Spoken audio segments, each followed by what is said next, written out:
Muling nagtungo sa Senado ang pro-Duterte groups para tutulan ang tinatawag nilang unlawful arrest warrant laban kay Senator Bato de la Rosa.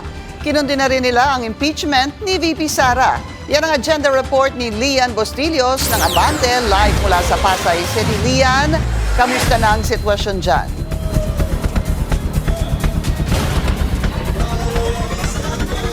Magandang gabi, Pinky. Mag-aalas 4:30 kaninang hapon nang dumating dito ang ilang pro-Duterte groups upang muling manawagan at magbigay ng suporta para kay Senator Bato de la Rosa. Pero di tulad kahapon, bigong makalapit sa entrada ng Senado ang mga rallyista.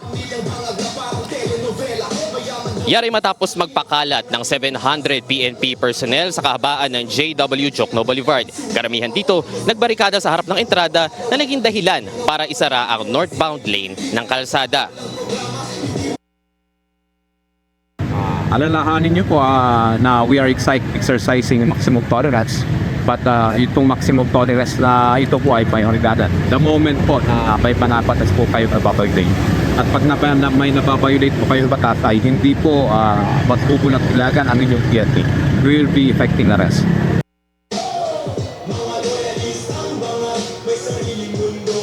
Pinky, kagabi ay nagkaroon ng tensyon sa pagitan ng mga pulis at ilang rallyista matapos piliting iparada ng mga grupo ang isang pickup truck sa harap ng Senado bilang bahagi ng kanilang programa para kay De La Rosa. Ayon sa PNP, hindi na nila papayagan ang kaparehong insidente, gayon din ang anumang uri ng karahasan. Handa rin daw ang PNP na magdagdag ng tauhan sakaling tumaas pa ang tensyon. Samantala, mula sa loob ng Senado, lumabas si Attorney Ferdinand Topacio matapos makipagpulong kay Senator Bato de la Rosa. Sa ating panayam sa abogado, iginiit nitong unlawful ang warrant of arrest mula sa ICC. Hindi pwede magwawagayway ka lang ng warrant katulad ng ginagawa ni Colocoy na Trillanes. Kailangan yun pong warrant na yun ay authenticated through diplomatic channels.